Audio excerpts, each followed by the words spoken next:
नाज़रीन, शहीद आयतुल्लाह ख़ामनाई की आखिरी रसूमात अदा करने के लिए आज तेहरान में आखिरी रसूमात का आगाज़ जो है वो हो गया है। तेहरान के बाद फिर इराक़, कुम और मशहद में भी ये रसूमात अदा की जाएंगी। पाकिस्तानी वफ़द भी तेहरान पहुँचा और इन रसूमात में पाकिस्तानी वफ़द भी मौजूद था। वज़ीर आज़म शहबाज शरीफ अब तुर्किया चले गए हैं और फ़ील्ड मार्शल आसिम मुनीर भी पाकिस्तान वापस आ गए हैं। लेकिन इस सारे सिनेरियो के दौरान हमने देखा कि इसराइल की जानिब से एक दफ़ा फिर ईरान को धमकी दी गई है कि वो हमला करेगा ईरान पर और इज्तिमात पर हमले के इम्कानात जो हैं वो बढ़ गए हैं। इस सारे मामले पर बात करते हैं। Air vice marshal retired Sajid Habib, दिफाई तज्जियाकार हमारे साथ मौजूद हैं। साजिद हबीब साहब, बहुत शुक्रिया आपके वक्त का।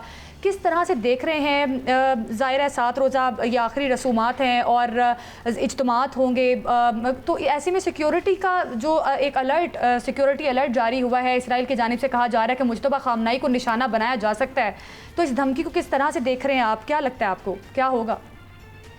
अस्सलामुअलैकुम, बहुत शुक्रिया।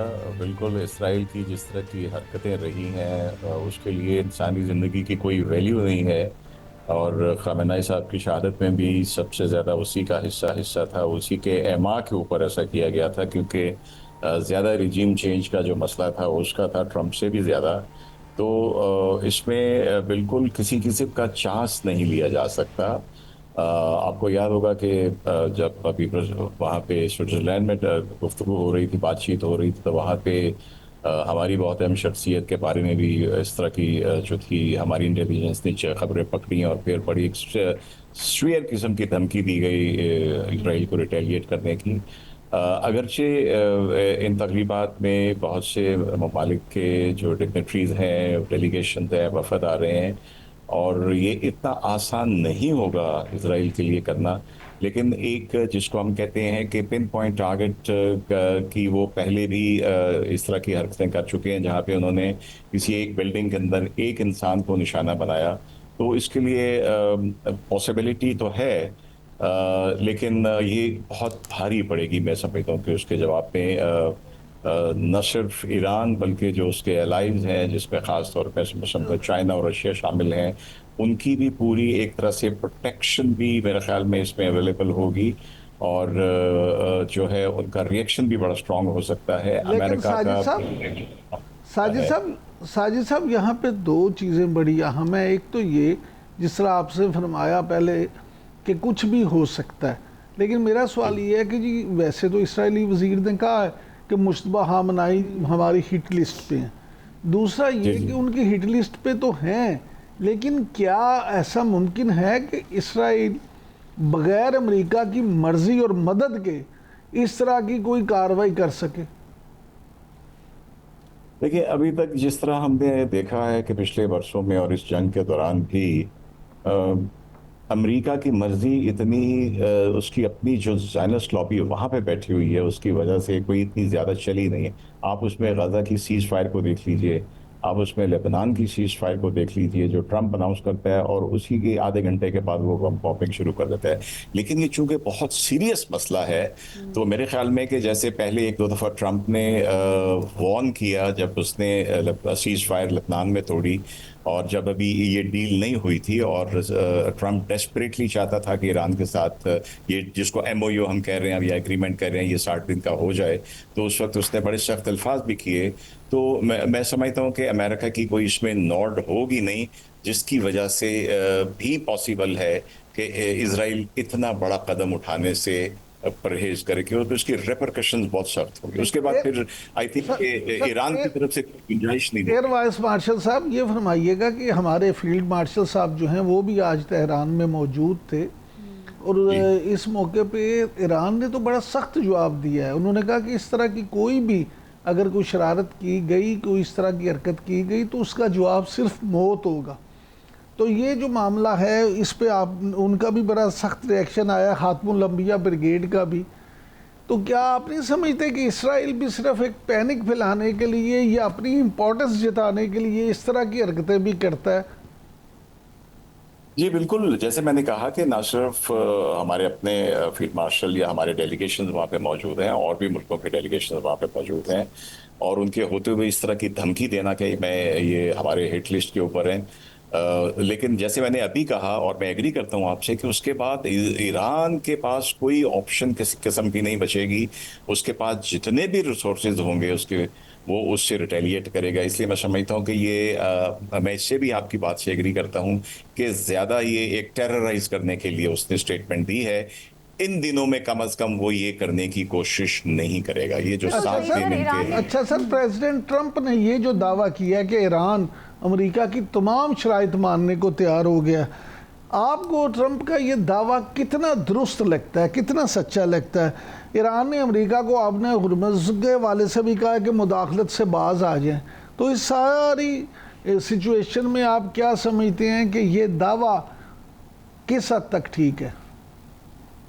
कि ट्रंप को खुश होने दीजिए। 14 में से 13 पॉइंट जो है वो तो पहले से ही सारे ईरान के हक में है, अगर आप देखा जाए। जी सर। और वो बाकी जो एक आध पॉइंट है, देखें ना, डीन्यूक्लियराइजेशन की जो बात है वो उन्होंने मानी हुई है। उसको डाइल्यूट करने की बात, उसके ऊपर अभी तो 60 दिन में बात होनी है।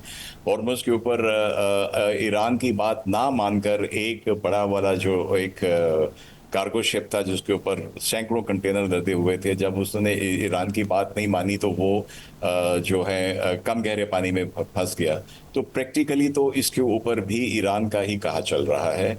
तो मैं समझता हूँ कि अगर ईरान इसके ऊपर खामोशी इख्तियार करे, तो जो मैं पहले भी आपसे आपके प्रोग्राम में कह चुका हूं कि इस वक्त अमेरिका ना सही तो ट्रंप में और नेतन्याहू में एक जो रिफ्ट, एक दरार आई हुई है, उसमें बेहतर यही है कि ट्रंप को इस तरह का दावा करने दीजिए, ताकि आपने दो बड़े दुश्मनों में से एक जो सबसे बड़ा दुश्मन है, अगर वो उसकी छोटे से लड़ाई हो रही है तो आपको थोड़ा सा उसकी जो रेट्रिक्स हैं या जो उसकी बयानबाजी है उसको थोड़ा संभल के उसको एक्सेप्ट खामोश रहना चाहिए। आपको वाकई लगता है कि इसराइल या अमेरिका के दरमियान कोई गैप नज़र आ रहा है आपको? क्योंकि अगर ज़मीनी हक़ाइक़ का थोड़ा मुशाहिदा करें, सदर ट्रंप की जानिब से धमकियाँ भी दी जा रही हैं, फिर ये भी कहा जा रहा है कि ईरान हमारे सारे मामलात पर अग्री है, फिर साथ ही साथ ये भी कहा अमेरिका जो है मशरक़ वस्ता में अपनी फ़ौजी ताकत भी बढ़ा रहा है।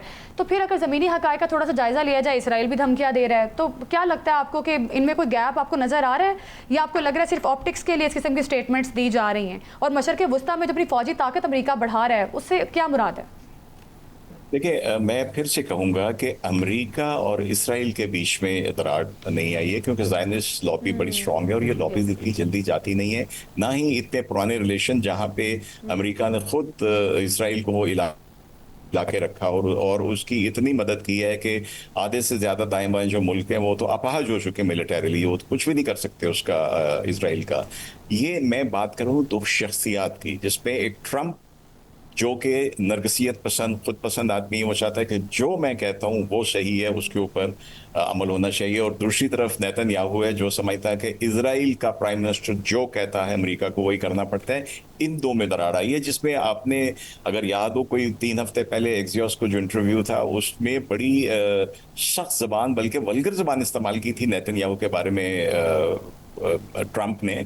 और उसके बाद आपने जे वैंस को भी सुना कि उसने साफ कहा इसराइल को कि हमारे 80% बने हुए जो तुमने हथियार चलाए वो तो हमारे बनाए हुए और हमारे टैक्स बनी के।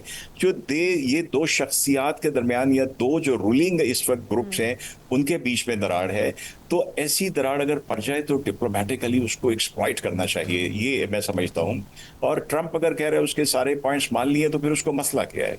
ऑल द मोर रीजन वो इसराइल को रोकेगा किसी भी किस्म की हमाकत। सर, आप ये नहीं समझते कि नेतन्याहू के इस तरह से पैनिक होने की खास तौर पे इस खित्ते के हवाले से और पाकिस्तान जो है उसकी इतनी कामयाबी और फील्ड मार्शल वज़ीर आज़म की कोशिशें और फिर दुनिया में तारीफ़ें, क्योंकि इसराइल जो है वो हमारी फ़ौज और हमारी ख़ास तौर पे एयरफोर्स से तो पहले ही बड़ा जो है परेशान रहता है, तो आप नहीं समझते कि एक वजह ये भी है कि वो नहीं चाहता कि यहाँ पे इस खित्ते में इत्तफाक हो? आप बिल्कुल सही कह रहे हैं। देखिए ना, हम सब जानते हैं कि इसराइल का ऑब्जेक्टिव जो था और उस नेतन्याहू अब नहीं, आज से बरस पहले कह चुका है कि हमारा असल जो टारगेट ईस्टर्न साइड पे जाते जाते वो तो पाकिस्तान है, क्योंकि पाकिस्तान वाहिद मुल्क है जिसको जो मिलिटरीली स्ट्रांग है और जो न्यूक्लियर पावर है, और सिर्फ न्यूक्लियर पावर नहीं है, उसके पास डिलीवरी मीन्स भी है जो कि इसराइल तक जा सकते हैं। तो उसको तो बिल्कुल आप सही करें, फ्रस्ट्रेशन है नेतन्याहू की कि जो उससे पहले ईरान में फुल स्टॉप लग गया, जो वो रिजीम चेंज चाहता था, तो एक फेलियर, नाकामी है जिसकी वजह से नेतन्याहू को अपने अंदर सियासी तौर पे भी उसके खिलाफ काफी कुछ हो रहा है। इवन वहां पे जो हार्डकोर जिनको हम कहते हैं ये ज्यूज हैं, नॉट जायनिस्ट जो है, अल्ट्रा जो जिनको हम कह सकते हैं ऑर्थोडॉक्स, वो भी इसके खिलाफ हुए हैं। वो उसके ऊपर केस भी चल रहा है, उसके ऊपर उसको सजा भी हो चुकी है जो सिर्फ इस जंग की वजह से रुकी हुई है। तो ये आपकी बात बिल्कुल सही है, ये फ्रस्ट्रेशन है उसकी कि वो अपने ऑब्जेक्टिव, दोनों के ऑब्जेक्टिव कंबाइन हो गए थे ईरान के ऊपर, अमेरिका का पाकिस्तान के बारे में, सिवाय मैं समझता हूँ कि चाइना को कंटेन करने के लिए हमारे वेस्टर्न बॉर्डर को डिस्टर्ब रखने के अलावा और उसका कोई इंटरेस्ट नहीं था। तो इसकी फ्रस्ट्रेशन है जो नेतन्याहू इस तरह के बयान दे के शो कर रहे हैं। और उसने देख लिया कि जब पहली दफा ईरान ने आना था, जो आपने कहा कि मिलिटरीली देख चुका है, तो हमारी एयरफोर्स ने एक सेफ फ्लाइंग कॉरिडोर दिया था उनके डेलीगेशन को आने के लिए। और फिर दो दफा हमारी इंटेलिजेंस एजेंसीज ने मोसाद के और इजराइल के जो प्लान थे उनको पकड़ के ट्रंप को कन्वे किया कि इसको रोक दीजिए, अगर इसने ये किया तो हमारा रिस्पॉन्स बदशुर होगा।